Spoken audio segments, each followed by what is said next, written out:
नमस्कार, बहुत स्वागत है आपका अपने एमपी के इस खास बुलेटिन में। खबरों के साथ मैं हूं रीनू। सबसे पहले बात करेंगे मध्य प्रदेश में अब एमबीबीएस स्टूडेंट इसी सत्र आरएसएस के संस्थापक हेडगेवार और बीजेपी के दीनदयाल उपाध्याय के विचारों को पढ़ेंगे। साथ ही स्वामी विवेकानंद, भीमराव अंबेडकर और महर्षि चरक से जुड़े विचार भी मेडिकल एथिक्स लेक्चर का हिस्सा होंगे, जिसे लेकर चिकित्सा शिक्षा मंत्री विश्वास सारंग ने विभाग को नोटशीट लिखी है। सुझाव मांगने के लिए 5 सदस्यों की कमेटी भी बनी है।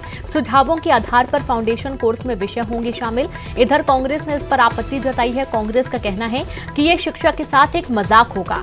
बहरहाल एमबीबीएस का कोर्स नेशनल मेडिकल काउंसिल तय करती है। काउंसिल हर कोर्स के टॉपिक बताती है, लेकिन उस टॉपिक में क्या लेक्चर होगा यह राज्य मेडिकल एजुकेशन डिपार्टमेंट तय कर सकता है।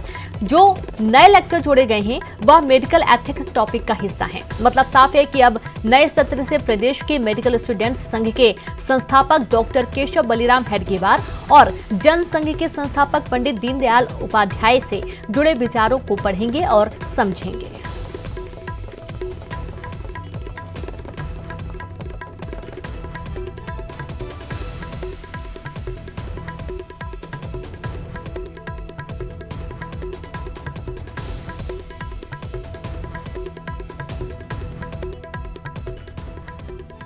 के स्टूडेंट अब फर्स्ट ईयर की पढ़ाई के साथ ही हेडगेवार और दीनदयाल उपाध्याय के साथ भीमराव अंबेडकर के जीवन को भी जानेंगे। प्रदेश के चिकित्सा मंत्री विश्वास सारंग हमारे साथ मौजूद हैं। सर, अब उन विचारों को पढ़ाया जाएगा जो सीधे संघ और बीजेपी से जुड़े। देखिए, हम इसको इतनी केवल किसी विचार से नहीं जोड़े। जिन महापुरुषों की आपने बात की, उन्होंने इस देश का निर्माण किया है आज़ादी के पहले और आज़ादी के बाद। वो महापुरुष जिन्होंने इस देश की संस्कृति, इस देश की विरासत को सहेज के रखा। निश्चित रूप से हमारे युवाओं को उनके बारे में जानकारी होनी चाहिए। मेडिकल काउंसिल ऑफ इंडिया ने फाउंडेशन कोर्स में एक एथिक्स का पार्ट भी जोड़ने का जो निर्णय लिया, उसके तहत हमें लगता है कि हम यदि अपने डॉक्टर्स का निर्माण करना चाहते हैं तो निश्चित रूप से उनको एथिक्स, उनको मूल्य, उनको जीवन दर्शन जरूर पढ़ाया जाना चाहिए। और इसलिए हमने निर्णय लिया। डॉक्टर हेडगेवार जी जो स्वयं चिकित्सक थे, जो स्वयं जिन्होंने मेडिकल की पढ़ाई की और देश की आज़ादी में भी उन्होंने काम किया, और देश में जिस प्रकार से समाज सेवकों का निर्माण करने के लिए उन्होंने एक पहल की, पंडित दीनदयाल उपाध्याय जी जिनका विचार आज पूरी दुनिया मानती है, अंबेडकर जी जिन्होंने गरीब परिवार में पैदा होने के बाद हिंदुस्तान के संविधान का निर्माण कराया, विवेकानंद, चरक जिन्होंने चिकित्सा पद्धति को आगे बढ़ाया, अरविंद, महर्षि अरविंद, इन सबको हम जोड़ रहे हैं। कांग्रेस कह रही है कि मेडिकल एजुकेशन के साथ मजाक किया जा रहा है और आने वाली पीढ़ी अब यदि उन्हें इस देश की संस्कृति पढ़ाना मजाक लगता है तो ये उनकी प्रॉब्लम है, ये मेरी प्रॉब्लम नहीं है। इस देश में महान अंबेडकर को पढ़ाना यदि उन्हें मजाक लगता है तो फिर उन्हें जवाब देना पड़ेगा। विवेकानंद को, महर्षि अरविंद को, हेडगेवार जी को, दीनदयाल जी को पढ़ाना उन्हें मजाक लगता है। शर्म आनी चाहिए उनको। यदि इसका मतलब वो अंबेडकर जी, हेडगेवार जी इन सब का मजाक उड़ा रहे हैं। मजाक यदि ये बयान जिस नेता ने दिया उसकी मानसिक स्थिति का आपको परीक्षण कराना पड़ेगा। तो सर, क्या माने कि ये नए सत्र से इसको लागू कर दिया? निश्चित रूप से हमने निर्णय लिया, हम फाउंडेशन कोर्स में इसको जोड़ रहे हैं। तो प्रदेश सरकार ने एक बड़ा फैसला किया और मेडिकल एजुकेशन के साथ अब उन विचारों को भी पढ़ाया जाएगा जो सीधे संघ से जुड़े हुए हैं। भीमराव अंबेडकर, हेडगेवार और पंडित दीनदयाल उपाध्याय के जीवन को भी पाठ्यक्रम में शामिल किया जाएगा। कैमरा पर्सन खिलान के साथ अनुराग श्रीवास्तव, न्यूज़ 18 भोपाल। तो वहीं कमलनाथ ने ट्वीट कर कहा है कि बीजेपी शुरू से ही अपनी विचारधारा को खास तरीके से एजेंडे के तौर पर थोपने का काम करती रही है, चाहे वो शिक्षा का क्षेत्र हो या फिर अन्य। आरएसएस की विचारधारा और उसके संस्थापकों को सिलेबस में पढ़ाना देश के भविष्य के लिहाज से बिल्कुल गलत है।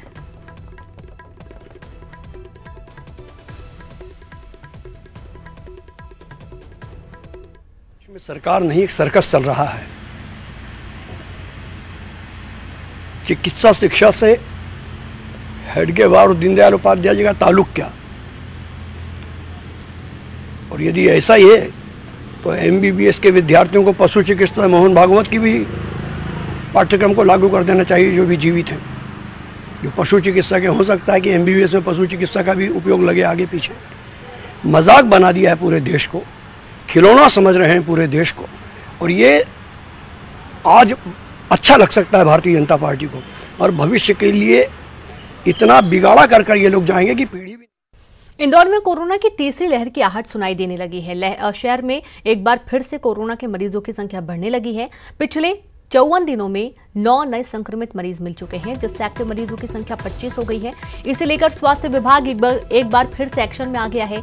संक्रमण से बचाव के लिए विभाग लगातार मरीजों की कॉन्टैक्ट ट्रेसिंग कर रहा है। वहीं सीएम शिवराज सिंह चौहान ने बढ़ते मरीजों की संख्या को खतरे की घंटी बताया है और इसे लेकर अलर्ट रहने के निर्देश दिए गए हैं।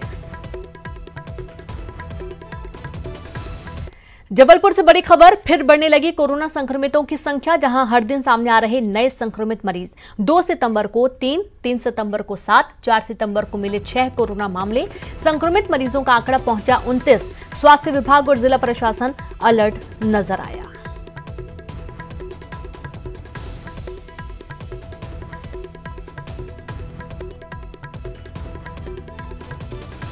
तो बात करेंगे भोपाल की, जहां भोपाल में भी कोरोना के आंकड़ों में फिलहाल कमी देखी जा रही है।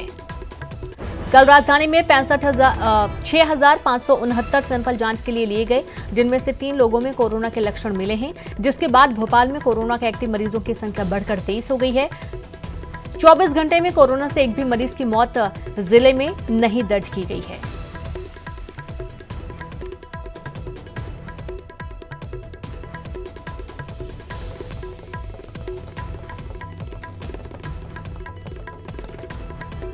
और चलिए सीधे रुक करते हैं भोपाल से। संवाददाता अनुराग श्रीवास्तव और जबलपुर से पवन पटेल लाइव जुड़ गए हैं। सबसे पहले तो अनुराग, आपके पास आते हैं। देखा जा रहा है कि कोरोना के मरीजों का आंकड़ा धीरे धीरे से ही लेकिन बढ़ रहा है और 23 आंकड़ा पहुंच चुका है अब संक्रमित मरीजों का।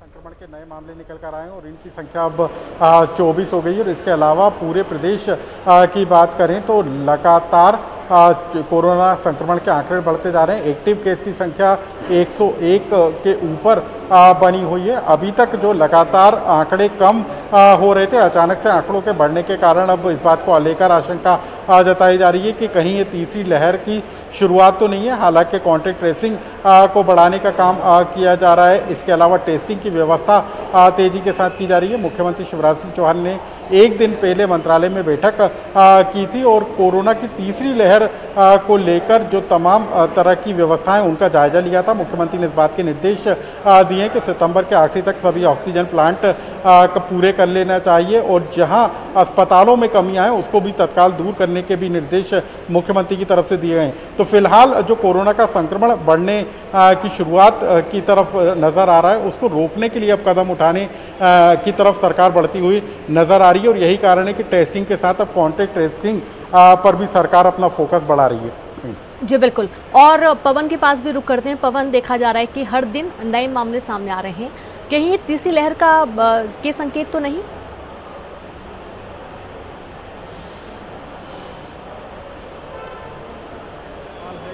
जहन में है। जिला प्रशासन, स्वास्थ्य विभाग सभी अलर्ट हैं और लगातार जिला प्रशासन इस बात को लेकर के प्रयास करता रहा है कि मरीजों की संख्या न बढ़े, लोगों में अवेयरनेस रहे। लेकिन बीते दिनों जिस तरह की लापरवाही सामने आई है, जिस तरह की भीड़ सामने आई, उससे ये संभावना जो है ये कहीं ना कहीं वास्तविकता का रूप लेते दिख रही है। क्योंकि सेकेंड वेव जब आई थी, दूसरी लहर जब आई थी कोरोना की, तब भी कुछ ऐसी ही स्थिति बनी थी। शुरुआत में 2 और 3 मरीज आते रहे और फिर एकदम से मरीजों की संख्या बढ़ना शुरू हो गई, जिसे काबू में रखना ना तो स्वास्थ्य विभाग के बस में रहा, ना सरकार के कंट्रोल में रहा। तो अब ये जिस तरह से अब मरीज जो 3 दिन की अगर बात की जाए कोरोना मरीजों के पॉजिटिव आने की, तो उसको देखा जाए तो ये भी वैसी ही शुरुआत है। और अब सबसे बड़ी चिंता की बात यह है कि आने वाले दिनों में गणेशोत्सव का त्यौहार है, फिर नवरात्रि आएगी और ये जनता का त्यौहार होता है।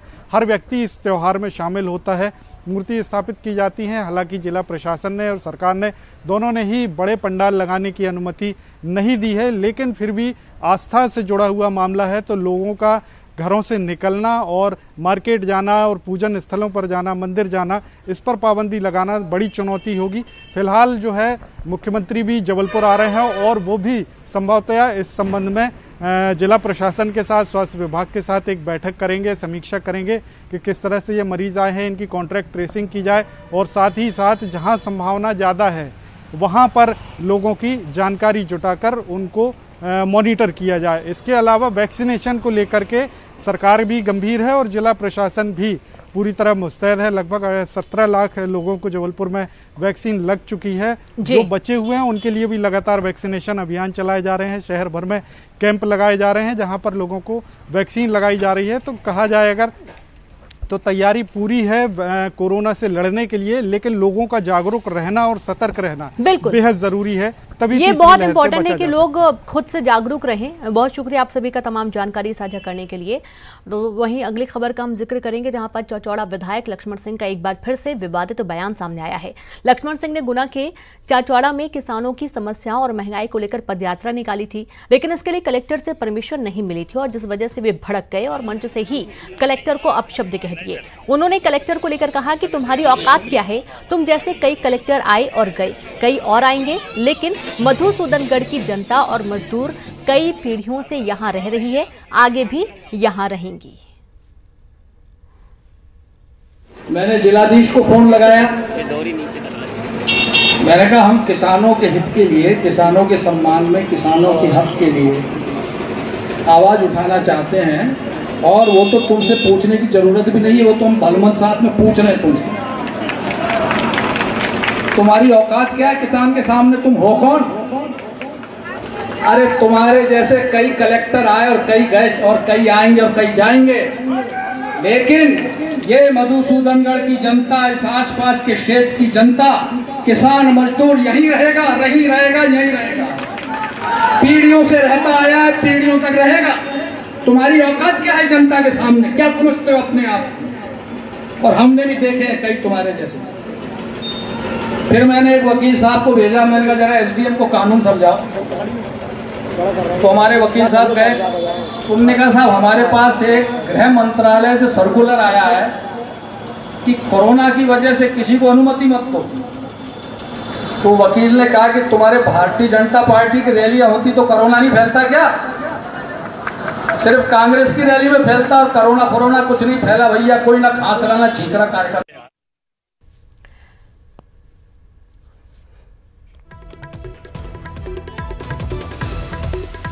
तो सुना आपने यहाँ पर लक्ष्मण सिंह जी का बयान। इनका ये कहना है कि कलेक्टर जो कि बहुत अच्छी मेहनत करके कलेक्टर के पद पर आते हैं, कई सारी गाइडलाइंस होती हैं, जाहिर सी बात है यदि अनुमति नहीं है तो आप भीड़ इकट्ठी नहीं कर सकते हैं। और ज़्यादा बातचीत करने के लिए हमारे साथ बीजेपी प्रवक्ता रजनीश अग्रवाल जी जुड़ गए हैं। रजनीश जी, बहुत आश्चर्य की बात है, लक्ष्मण सिंह जो कि काफी वरिष्ठ नेता हैं, विधायक हैं, अब उनका इस तरीके का बयान कि तुम्हारी औकात क्या है। कलेक्टर जो कि पूरे एक जिलों को संभालते हैं, यहां तक कि पूरी व्यवस्थाओं की जिम्मेदारी उनके कंधों पर होती है, और इसी दौरान यदि कोई बड़ा हादसा हो जाएगा तो पूरा आरोप उन्हीं के ऊपर लगेगा। सबसे पहली बात तो यह है कि जब अनुमति नहीं थी तो इतनी भीड़ भी इकट्ठी कर ली उन्होंने। मुझे लगता है कि आपने स्वयं प्रश्न का उत्तर दे दिया, और स्वाभाविक है कि इस प्रकार की भाषा किसी के लिए भी किसी के द्वारा उचित नहीं है। किसकी क्या औकात है, संविधान ने सबकी औकातें तय कर रखी हैं, सबके अधिकार तय कर रखे हैं, सबके कर्तव्य, अकाउंटेबिलिटी और रिस्पॉन्सिबिलिटी दोनों संविधान ने फिक्स कर रखी है। और मुझे लगता है कि मानवीय दृष्टिकोण से भी सभ्य समाज में इस प्रकार की भाषा किसी एक दूसरे को बोला जाना, यानी कलेक्टर का भी व्यवहार जनप्रतिनिधियों के प्रति और जनप्रतिनिधियों का व्यवहार भी कलेक्टर के प्रति, ये बड़ा सोच समझ के किया जाना चाहिए, मर्यादा में रहकर किया जाना चाहिए। और इससे पूरी की पूरी ब्यूरोक्रेसी में एक अलग संदेश जाने का काम होता है। और मुझे लगता है कि ये ना हो तो ज्यादा अच्छा होगा, वरना परिणाम इनके कम से कम लोकतंत्र के लिए सुखद नहीं होते। वाकई में कुछ तालियों की गड़गड़ाहट सुनकर शब्द जिस तरीके से बिगड़ते हैं नेताओं के, इस पर लगाम लगाने की सख्त जरूरत है। बहुत शुक्रिया आपका हमसे जुड़ने के लिए, बातचीत के लिए। और यहाँ पर वाकई में बहुत ध्यान देने की जरूरत है, क्योंकि यदि मंच से कुछ भी कहा जाता है तो दूर दूर तक सुनाई देता है। वक्त एक छोटे से ब्रेक का है, हम जल्द हाजिर होंगे।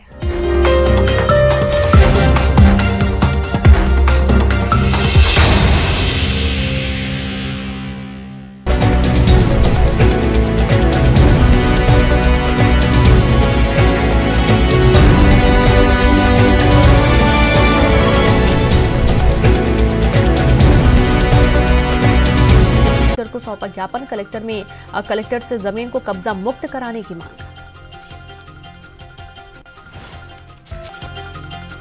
जबलपुर में बड़ा रेल हादसा टला, गोंडवाना एक्सप्रेस के 13 डिब्बे टूटी पटरी से गुजरे, करीब 1 घंटे तक बाधित रहा रेल यातायात। घटना का वीडियो और तस्वीरें आई सामने। इंदौर में 3 दिनों से घर से गायब कपड़ा व्यापारी का मिला शव। 3 दिनों से परिजन और पुलिस कर रहे थे तलाश। लालबाग परिसर में मिला शव। धार के लोंगरपुरा में कलयुगी बेटे ने पिता की पिटाई की। घायल पिता की 2 दिन बाद मौत। 13 माह बाद वायरल हुआ मारपीट का वीडियो। पुलिस ने शुरू की जांच। मंडला में गोंडवाना गणतंत्र पार्टी के कार्यकर्ता के साथ 3 युवकों ने की मारपीट। कार्यकर्ताओं ने आरोपियों को जल्द पकड़ने की मांग को लेकर किया थाने का घेराव। युवकों ने भी कार्यकर्ता पर लूट का कराया मामला दर्ज। सिवनी के टूरिया गांव के एक मकान में मिला विशाल काय अजगर। मकान मालिक ने सर्प मित्र को दी सूचना। सर्प मित्र ने अजगर का किया रेस्क्यू। बैतूल में डकैती की योजना बना रहे 6 बदमाशों को पुलिस ने किया गिरफ्तार। कोयला खदान के अंदर डकैती की योजना बना रहे थे बदमाश। 2 देसी पिस्टल, जिंदा कारतूस और 2 तलवार बरामद। मुरैना में अवैध रेत के भंडारण पर पुलिस और वन विभाग ने की संयुक्त कार्रवाई। 600 ट्रॉली रेत को मिट्टी में मिलाया। 20 लाख रुपए आंकी गई रेत की कीमत। रीवा के संजय गांधी अस्पताल की लिफ्ट से मिला नरकंकाल। सफाई अभियान के दौरान मिला कंकाल। अस्पताल का दौरा करने वाले थे कलेक्टर।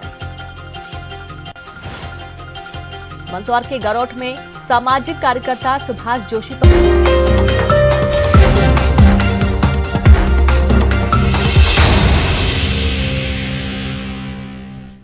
ब्रेक के बाद एक बार फिर से आप सभी का स्वागत है। खबर भोपाल से। फाइनेंस एजेंट से तंग युवक ने खुदकुशी की। खुदकुशी से पहले उसने वीडियो बनाया। मृतक ने अपने सीनियर पर आरोप लगाया। सीनियर पर लगाया धोखाधड़ी का आरोप। भोपाल के अशोका गार्डन का मामला है, जहां पर खुदकुशी की है एक युवक ने और मृतक ने अपने सीनियर पर धोखाधड़ी करने का आरोप भी लगाया है।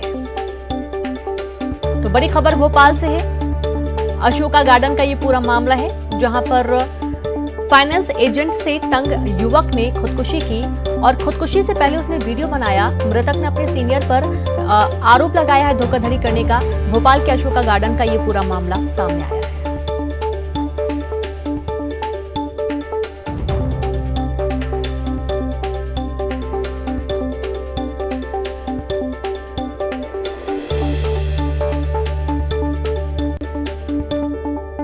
वहीं झाबुआ में बड़ा हादसा, सड़क हादसा हुआ। अनियंत्रित होकर ट्रैक्टर ट्रॉली पलट गई। 2 लोगों की मौके पर मौत हो गई। एक अस्पताल जाते जाते एक युवक की मौत हो गई। 15 से अधिक घायल हुए हैं। 4 की हालत गंभीर है। माही नदी में अस्थि विसर्जन के लिए सभी लोग जा रहे थे। सभी ग्रामीण पाडलवा घाटी के बताए जा रहे निवासी। मौके पर पहुंची पुलिस। रायपुरिया थाना क्षेत्र के धतुरिया गांव की पूरी घटना सामने आई है।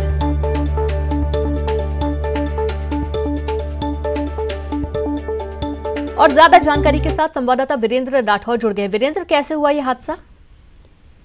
देखिए रेनू, अभी शुरुआती जानकारी जो मिल पा रही है हम लोगों को, उसमें यह है कि जो ट्रैक्टर अनियंत्रित होकर पलटा है और ये सभी लोग जो गांव है पाडलवा घाटी, वहां गांव के बता जा रहे हैं और ये अस्थि विसर्जन के लिए जो माही नदी है वहां जा रहे थे, वहां पर क्रियाक्रम करने पहुंच रहे थे और तभी रास्ते में यह हादसा हुआ। घटना में 2 लोगों की मौत मौके पर ही हो गई है। एक शख्स की मौत पेटलाद अस्पताल ले जाते हुए हुई है और घटना में करीब 15 लोग घायल हुए हैं, ऐसा बताया जा रहा है। इसमें से 4 लोगों की हालत काफी गंभीर बताई जा रही है। घटना की सूचना मिलने के बाद में जो पुलिस है, रायपुर थाना पुलिस है, पेटलाद एसडीओपी है और बाकी पुलिस बल है, वो मौके पर पहुंचा और राहत कार्य, बचाव कार्य किया जा रहा है वहाँ पर। जी, जो घायल हुए उनकी क्या स्थिति बनी हुई है अभी वीरेंद्र? देखिए, सभी घायलों को पेटलाद सामुदायिक स्वास्थ्य केंद्र ले जाया गया है। वहाँ से जो गंभीर घायल उन्हें झाबुआ पहुंचाया जा रहा है और करीब 15 लोग घायल बताया जा रहा है। उसमें 4 लोगों की हालत थोड़ी गंभीर बताई जा रही है। जी बिल्कुल। अब जैसा कि हमने जानकारी है कि कुछ लोगों की हालत काफी गंभीर है, कुछ लोगों को हल्की चोटें आई हैं और जो मृतक हैं काफी दुखद ये पूरा हादसा सामने आ रहा है। अनियंत्रित होकर ट्रैक्टर ट्रॉली पलटी है। अब कैसे अनियंत्रित हुई है? क्या ज्यादा क्षमता में यहाँ पर इस ट्रैक्टर में लोग सवार थे? रेनू, देखा जाए तो ट्रैक्टर ट्रॉली में सवारियों को ढोना वैसे भी प्रतिबंधित है, लेकिन ग्रामीण क्षेत्रों में इस तरह के जो तस्वीरें सामने आती रहती हैं और पहली जो प्रथम दृष्टया जो बात सामने आ रही कि ट्रैक्टर तेज गति से था, अनियंत्रित होकर पलटा है वहां पर। ये जो वहां पे हमारे सूत्र हैं और जो पुलिस के अधिकारी वो ये बात बता रहे हैं। जी बिल्कुल, शुक्रिया आपका वीरेंद्र जानकारी के लिए। तो तेज गति होने के चलते ट्रैक्टर पलटा है और आपको कुछ तस्वीरें भी दिखाएंगे जिस वक्त ये हादसा हुआ है वहां की तस्वीरें, जहां पर ट्रैक्टर ट्रॉली पलटी और कहा यह जा रहा है कि पहले तो प्रतिबंधित है, आप ऐसे ट्रैक्टर में सवार करके नहीं लेकर जा सकते हैं लोगों को, लेकिन फिर भी ग्रामीण क्षेत्रों में अक्सर ये देखा जाता है कि चाहे खेत के काम के लिए हो, चाहे मेला जाना हो, चाहे बारात लेकर जाना हो, ज्यादातर ट्रैक्टर ट्रॉली का इस्तेमाल होता है। और यहाँ पर अस्थि विसर्जन करने के लिए ग्रामीण जा रहे थे और इसी दौरान हादसे का शिकार हो गए। ट्रैक्टर ट्रॉली दुर्घटनाग्रस्त हो गई, काफी तेज रफ्तार में ट्रैक्टर था, ऐसी जानकारी है और यही कारण है कि काबू नहीं कर पाया ड्राइवर और ट्रैक्टर ट्रॉली अनियंत्रित होकर पलट गई और हादसे में 2 लोगों की मौके पर मौत हो गई, एक की अस्पताल ले जाते समय मौत हो गई। 15 से अधिक लोग घायल बताए जा रहे हैं, जिनमें से 4 की हालत काफी गंभीर बनी हुई है। माही नदी में अस्थि विसर्जन के लिए सभी ग्रामीण जा रहे थे और इसी दौरान हादसे का शिकार हो गए। तस्वीरें देखिए जहां ट्रैक्टर ट्रॉली पलटी है। तो चलिए अब देखेंगे टॉप 20 खबरें।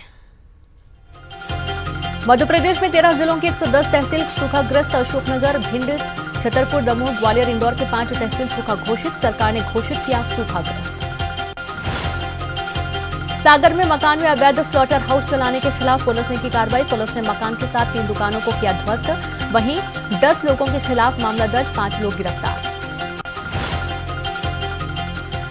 एमपी में एमबीबीएस स्टूडेंट्स पढ़ेंगे हेडगेवार और पंडित दीनदयाल उपाध्याय के विचार। मेडिकल एथिक्स लेक्चर का होगा हिस्सा। स्वामी विवेकानंद, भीमराव अंबेडकर और महर्षि चरक के विचार भी शामिल।